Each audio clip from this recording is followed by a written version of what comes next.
Assalamualaikum warahmatullahi wabarakatuh.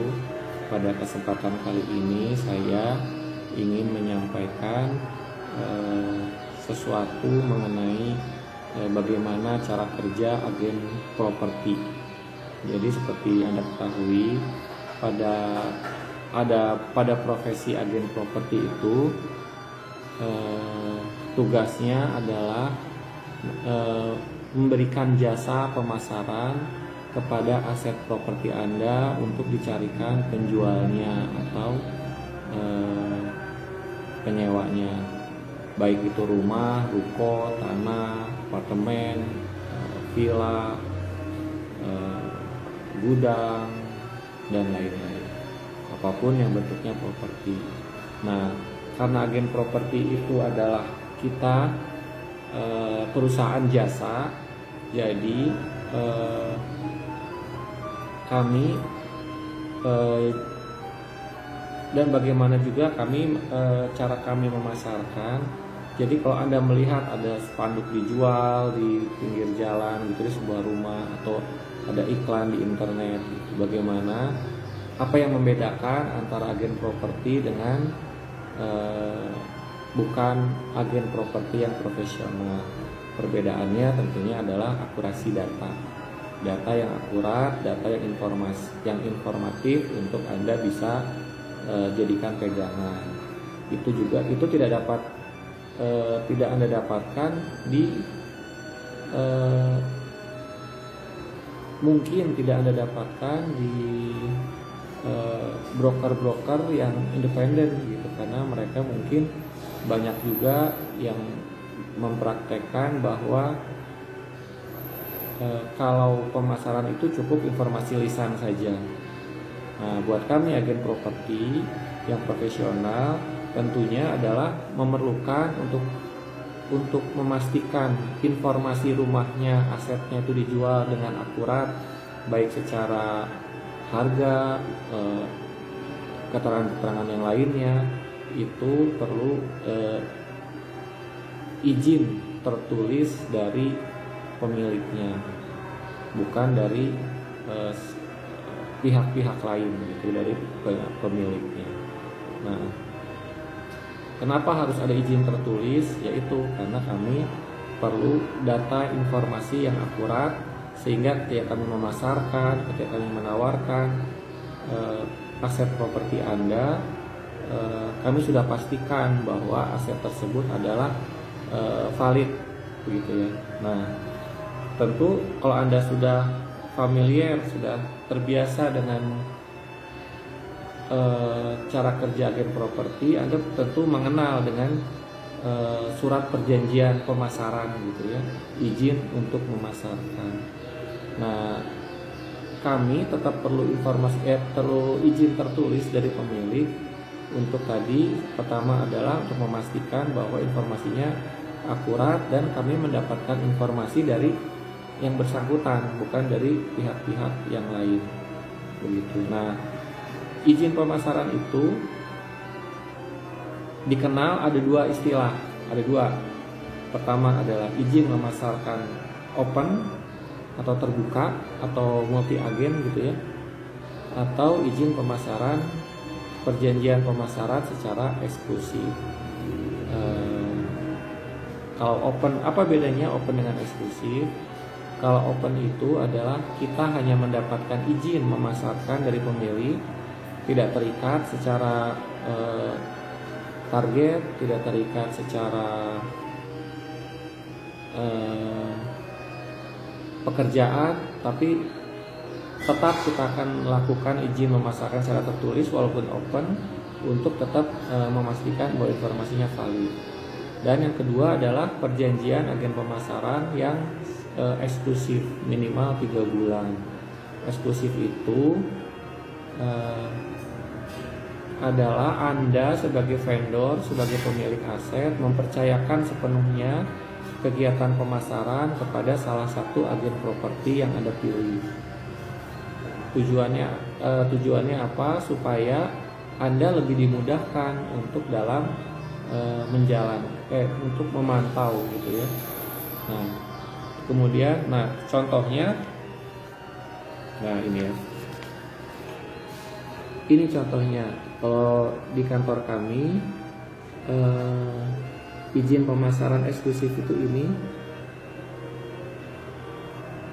bahwa ada tulisan, ada pemilik, ada ini ada data propertinya, ini nama pemilik, ini kantor agen, dan ini ada kesepakatannya. Salah satu eksklusif adalah ketika Anda mendapatkan dalam waktu tertentu, dalam waktu 3 bulan 3 bulan minimal sesuai perjanjian, bahwa kegiatan pemasaran sepenuhnya dilakukan oleh agen properti kami gitu ya. Bagaimana kalau tidak agen properti lain yang menjualkan, ya tetap di bawah koordinasi kami begitu ya. Dan yang kedua adalah izin pemasaran terbuka atau kita namakan izin untuk memasarkan. Izin untuk memasarkan adalah kita hanya mendapatkan izin bahwa ini asetnya di sini, bahwa Anda benar sebagai pemilik, dan yang kedua Anda mengizinkan kami untuk melakukan aktivitas pemasaran begitu ya. Jadi dan masing-masing rangkap 3 carbonize. Jadi yang asli nanti yang putih, yang asli itu nanti dipegang oleh vendor pemilik rumah, yang kedua dipegang oleh kantor agen, dan yang ketiga oleh marketing yang bersangkutan. Kemudian apa bedanya kalau Anda suruh memilih gitu ya, Anda lebih memilih mana, perjanjian pemasaran eksklusif atau open listing gitu ya, eksklusif atau open listing. Tadi kembali, kalau eksklusif pemasarannya agennya tunggal dan terikat secara waktu, dan kalau open listing itu adalah Anda bisa menitipkan ke banyak agen properti, bahkan Anda bisa berjualan sendiri gitu. Jadi istilahnya mungkin open itu apa ya, multi agen mungkin begitu ya. Nah, sepintas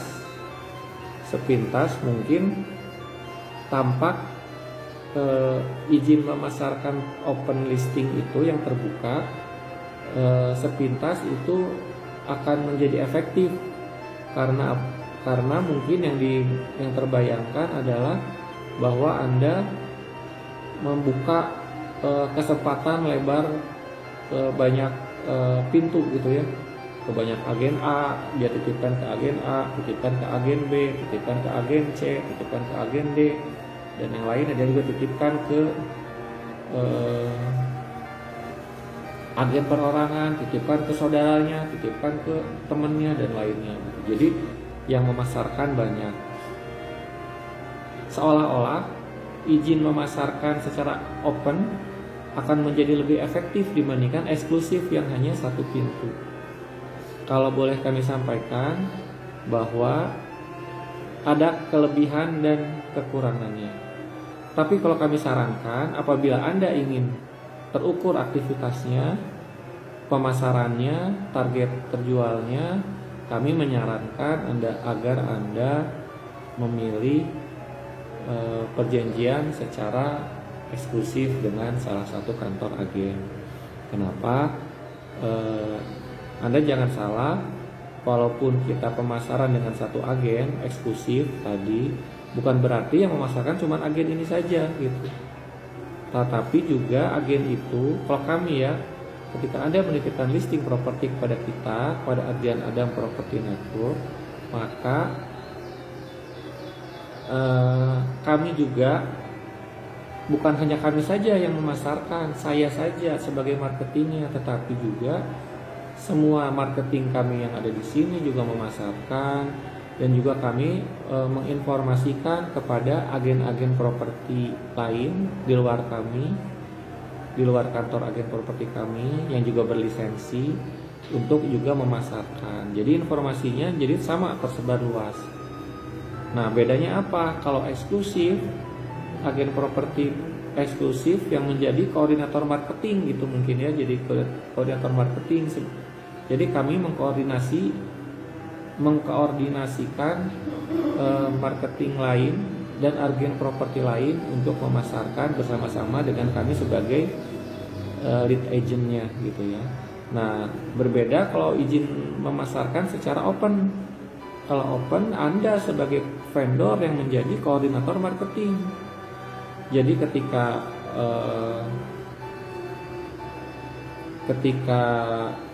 ada perubahan harga, misalnya ada perubahan harga, coba misal orang menawarkan harga, Anda memasukkan harga 1 miliar, tapi ternyata tidak diterima pasar, coba turunin deh jadi 900 juta gitu. Tapi karena Anda sudah menitipkan ke banyak agen, maka ketika open listing Anda akan menelpon ke agen-agen yang Anda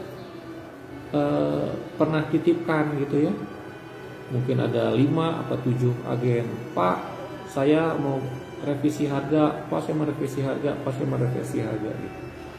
Jadi akan sangat melelahkan. Juga apabila Anda di waktu yang target yang seharusnya Anda bayangkan akan terjual, misalnya Anda mentargetkan 3 bulan atau 4 bulan aset Anda terjual, Anda akan sulit mengevaluasi jika memakai izin pemasaran terbuka.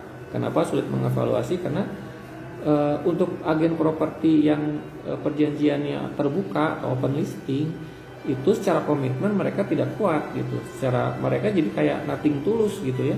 Mau dapat pembeli ya alhamdulillah rizkinya, tapi kalau nggak dapat pembeli pada waktu tertentu ya mungkin bukan rizkinya. Nah gitu aja gitu kan, akhirnya buat Anda sebagai pemilik menjadi tidak ada ukuran, tidak ada batasan, atau tidak ada tidak ada parameter yang jelas gitu. Jadi kami harus gimana nih supaya terjual gitu ya. Kenapa? Karena Anda sudah menitipkan ke banyak agen.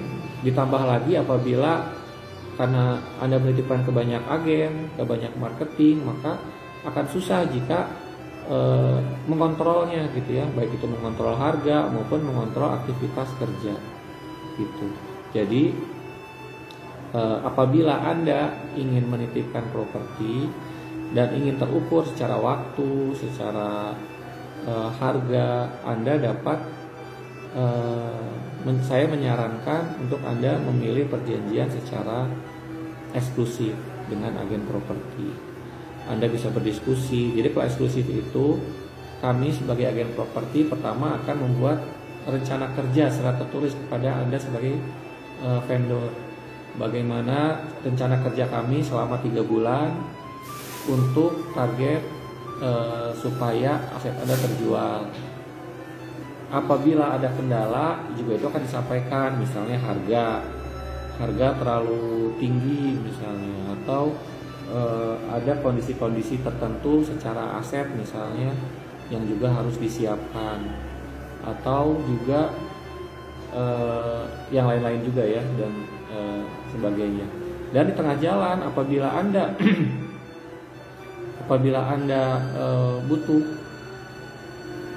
update, misalnya baru sebulan nih udah sampai mana perkembangan pemasaran rumah kami gitu ya yang akan dijual, akan sangat mudah Anda bertanya gitu. Atau Anda bisa sangat mudah mengkoreksi apabila agen properti yang dimaksud, yang dititipkan untuk memasarkan, tidak bekerja sesuai dengan yang direncanakan di awal. Misalnya Anda bisa komplain gitu, kenapa tidak dilakukan, kenapa tidak diiklankan, kenapa tidak dipasangkan spanduk, kenapa tidak di open house kan, dan lain-lain gitu. Anda dapat menanyakan langsung. Berbeda ketika izin memasarkannya adalah terbuka. Ketika izin memasarkan terbuka, Anda bisa komplain ke siapa, orang yang masarinnya juga banyak kan gitu, dan tidak berkomitmen secara waktu. Makanya saya apabila Anda ingin aset Anda terjual dengan terukur gitu, ya saya sih menyarankan untuk memilih agen pemasaran eksklusif. Terus bagaimana apabila misalnya resiko terburuk nih, apabila selama 3 bulan aset Anda tidak diapa-apain sama agennya gitu ya, tidak dikelola dengan baik, dengan profesional. Dalam klausul perjanjian di sini juga ada bahwa apabila agen propertinya Wan Prestasi itu Anda dapat memutus perjanjian secara sepihak di tengah jalan walaupun